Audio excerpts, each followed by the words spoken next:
അപ്പോൾ ഞാൻ exam hall കയറി കഴിഞ്ഞ് കഴിഞ്ഞാൽ ഫസ്റ്റ് എനിക്ക് ഓഡിറ്റ് പേപ്പർ കിട്ടും. ഓഡിറ്റ് പേപ്പർ കിട്ടിക്കഴിഞ്ഞാൽ ഞാൻ എന്താ ചെയ്യാൻ പോകുന്നത് വെച്ചാൽ എനിക്ക് ഇല്ലേ പ്രൊഫഷണൽ എത്തിക്സ് ഞാൻ ഫുൾ മാർക്സ് എന്തായാലും വാങ്ങിക്കണം എന്ന് വിചാരിക്കുന്നു. ഓൾമോസ്റ്റ് 20 മാർക്സോളം അതിൽ ക്വസ്റ്റ്യൻസ് വരാം, മാർക്സ് വരാം. അത്യാവശ്യം നല്ല മാർക്സ് സ്കോർ ചെയ്യാൻ പറ്റുന്ന ഏരിയയാണ് അപ്പോൾ എനിക്ക് എന്ത് വന്നാലും ഷുവർ ആക്കണം. അപ്പോൾ എനിക്ക് അതിനൊരു ചീറ്റ് കോഡ് ഉണ്ട് വെച്ചാൽ അത് നിങ്ങൾക്ക് വേണമെങ്കിൽ ഉണ്ടാക്കാം. എല്ലാ ക്ലോസിനും അതിൻ്റെ ഒരു കീ വേർഡ് എനിക്ക് മനസ്സിലാവുന്നതുണ്ട്.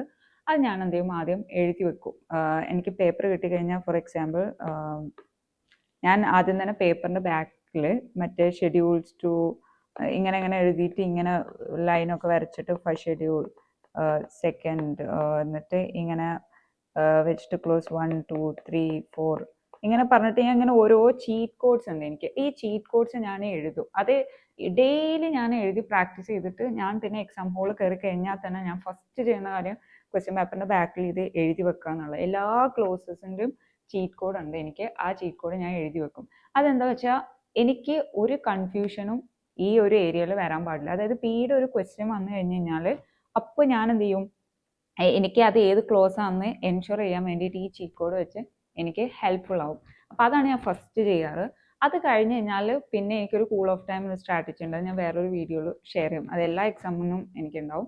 അത് കഴിഞ്ഞ് വൺസ് ഞാൻ സ്റ്റാർട്ട് ചെയ്യുന്നത് എപ്പോഴും MCQ വെച്ചിട്ടായിരിക്കും. കാരണം MCQ ഒന്നാമത് ഇത്രയും തിയറി നമ്മൾ പഠിച്ചു പോകുമ്പോൾ പെട്ടെന്ന് എക്സാം പേപ്പർ കിട്ടുമ്പോൾ നമുക്ക് ചിലപ്പോൾ ഒരു ബ്ലാങ്കും എല്ലാം ഓർമ്മ വരുന്നു, അങ്ങനത്തെ ഒക്കെ കുറേ കൺഫ്യൂഷൻസ് വരുന്നതാണ്.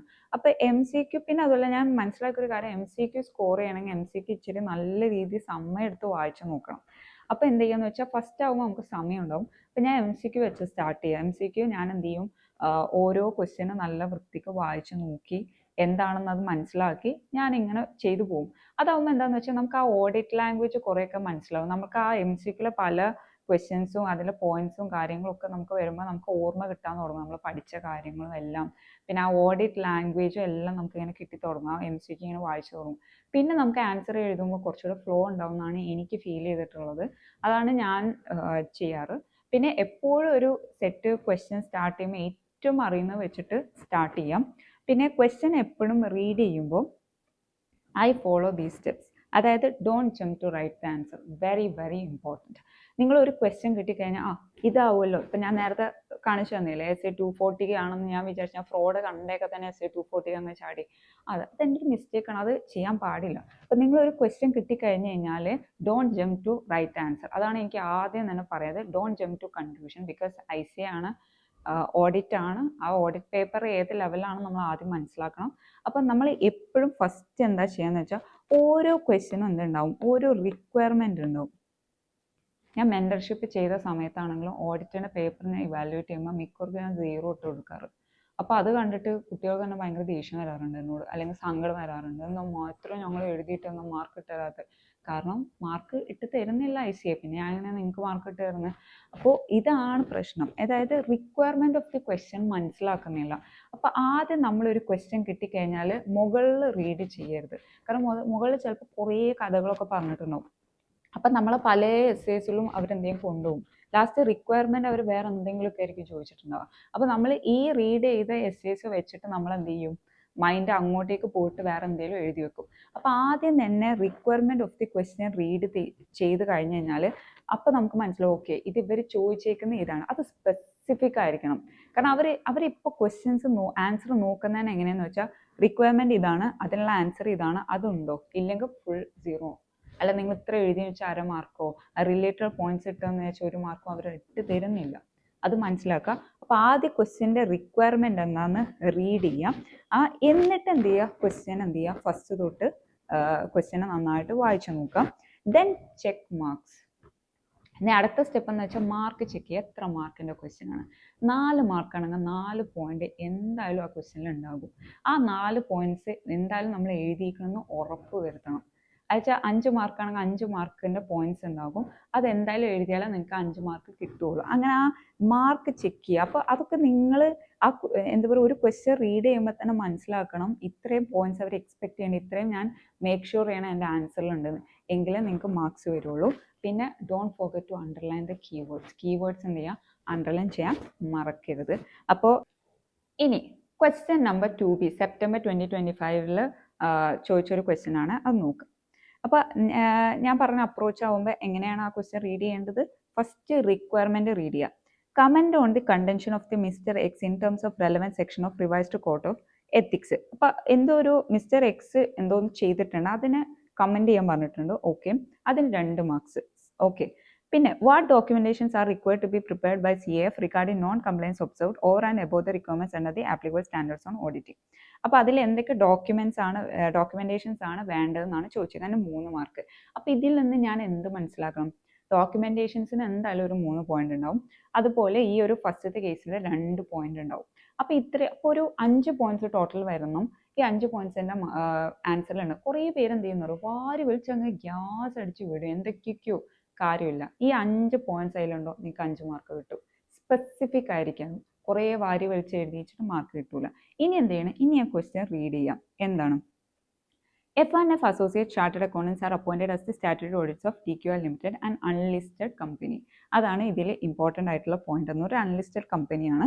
അതിൽ CAF is the engagement partner for the audit of the company. During the audit, CAF become aware of an imminent breach of law that would cause substantial harm to investors, creditors and employees of the company. അപ്പോൾ ഇത് കാണുമ്പോൾ തന്നെ എന്ത് മനസ്സിലാക്കണം? No ക്ലിയറിൻ്റെ point ആണെന്ന് മനസ്സിലാക്കാം. പിന്നെ he discussed this matter with Mr. X, who was one of the senior most directors of the company, also happened to be a chartered accountant. He is of the view that this responsibility of Mr. X, being a senior professional accountant, to respond to such non-compliance of law. However, Mr. X is of the view that there is no responsibility cast on him for responding to the അവിടെ non compliance ഉണ്ട്, പക്ഷേ unlisted കമ്പനിയാണ്. അതിൽ നമുക്ക് എന്തെങ്കിലും responsibility ഉണ്ടോ എന്നാണ് ചോദിക്കുന്നത്. അഫ്കോഴ്സ് നോ ക്ലിയർ ആർക്ക് മാത്രമേ ആപ്ലിക്കബിൾ ഉള്ളൂ? ലിസ്റ്റഡ് കമ്പനിക്ക് മാത്രം ആപ്ലിക്കബിൾ ഉള്ളൂ. അപ്പോൾ ഇവിടെ ആപ്ലിക്കബിൾ അല്ല എന്നുള്ളതാണ് ഇതിൻ്റെ ഫസ്റ്റ് വണ്ണിൻ്റെ ആൻസർ. അപ്പോൾ പിന്നെ ഡോക്യുമെന്റേഷൻസ് റിലേറ്റഡ് നോ ക്ലിയറിൽ നമുക്ക് ഡോക്യുമെന്റേഷൻസിൻ്റെ പോയിന്റ് വരുന്നുണ്ട്. അതിൽ 3 പോയിന്റ്സുമാണ് വരുന്നത്. നോക്കൂ, ഫസ്റ്റ് ആൻസർ എന്താ? No clear under code of ethics is applicable on professional accounts. അത് ആർക്ക് മാത്രമേ ആപ്ലിക്കബിൾ ഉള്ളൂ? ആർക്ക്? It applies to auditors as well as professional services other than audit. പക്ഷേ ആർക്ക് മാത്രം? Being employees of listed entities. അതാണ് ഇവിടെ നോക്കേണ്ട പോയിന്റ്. അത് ഫസ്റ്റ് ആപ്ലിക്കബിലിറ്റി ആർക്കാണ് എന്നുള്ളത് ഫസ്റ്റ് പോയിന്റ് എഴുതുക. എന്നിട്ട് ഇവിടെ ആപ്ലിക്കബിൾ ആണോ അല്ലേ എന്നുള്ളതാണ് അവർ ചോദിക്കുന്നത്. ഓക്കെ, ഫസ്റ്റ് മാർക്ക് എന്തിനാണ്? ആർക്കൊക്കെയാണ് ആപ്ലിക്കബിൾ എന്നുള്ള പോയിന്റിനും, രണ്ടാമത്തെ ഇവർക്ക് ഇവിടെ ആപ്ലിക്കബിൾ ആണോ അല്ലയോ എന്നുള്ളതാണ് അടുത്ത പോയിന്റ്. അത് എഴുതിയാൽ നിങ്ങൾക്ക് മാർക്ക് കിട്ടും. അടുത്ത ഡോക്യുമെന്റേഷൻ റിക്വയർമെന്റ്സ്, ഈ 3 പോയിന്റ് എഴുതി കഴിഞ്ഞാൽ നിങ്ങൾക്ക് എന്ത് ചെയ്യും? 5 മാർക്ക് കിട്ടും. അല്ലാതെ നിങ്ങൾ അല്ലാത്ത വേറെ എന്ത് പോയിന്റ് എഴുതിയിട്ടും ഒരു കാര്യമില്ല. ഇനി എൻ്റെ ആൻസർ ഷീറ്റ് നോക്കാം. എൻ്റെ ആൻസർ ഷീറ്റിൽ ഞാൻ ഫസ്റ്റ് വണ്ണ് തെറ്റിച്ചിട്ടാണ് ചെയ്തത്. ഞാൻ നോക്ലാറിൻ്റെ പോയിന്റ് തന്നെ എഴുതിയത്, പക്ഷെ ഞാൻ എന്ത് ചെയ്തു? നോക്ലാറിൻ്റെ ഡെഫിനേഷൻ എഴുതി. പിന്നെ അതുപോലെ തന്നെ നോക്ലാറിൻ്റെ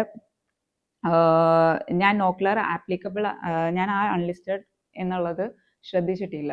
അപ്പം എന്ത് ചെയ്തു? ഞാൻ നോട്ട് കറക്റ്റ് എന്നാണ് എഴുതിയത്. അപ്പം എനിക്കെന്താ അത് തെറ്റിട്ടു. അപ്പം ആ 2 മാർക്ക് എനിക്ക് കിട്ടിയില്ല. ഓക്കെ, അടുത്ത പോയിന്റ് എന്താ ചോദിച്ചിരിക്കുന്നത്? ഒരു ഡോക്യുമെന്റേഷൻ്റെ പോയിന്റ്.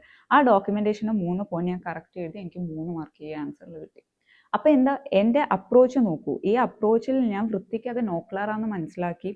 ഇതിൽ 2 പോയിന്റ് ഫസ്റ്റത്തിൽ വരുന്നുണ്ട്, അടുത്തതിൽ 3 പോയിന്റ് വരുന്നുണ്ടെന്ന് ഞാൻ മനസ്സിലാക്കി. ഇതിൽ കറക്റ്റ് ഞാൻ 2 പോയിന്റ് എഴുതി. ആ 2 തെറ്റാണ്, പക്ഷെ എന്താ എൻ്റെ ഞാൻ വേറെ എന്തെങ്കിലും വാരി വലിച്ച് എഴുതിയല്ല ശരി, ഇത് റിലേറ്റഡ് പോയിന്റ് തന്നെയാണ് ഞാൻ എഴുതിയത്.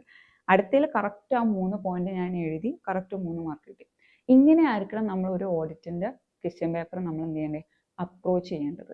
അതായത് ഓരോ ക്വസ്റ്റ്യൻ കിട്ടുമ്പോൾ അതിൽ മാർക്സ് എത്രയാണ്, അപ്പോൾ ഇതിൽ എത്രയൊക്കെ പോയിന്റ്സ് വരും, ആ പോയിന്റ്സ് ഉണ്ടെന്ന് നമ്മൾ മേക്ക് ഷുവർ ചെയ്താൽ അതിന് വൃത്തിക്ക് നമുക്ക് മാർക്ക് കിട്ടും. അല്ലാതെ ഇതും ബന്ധമില്ലാത്ത കുറേ എഴുതിച്ചിട്ട് നമുക്ക് കാര്യമില്ല. ഓക്കെ.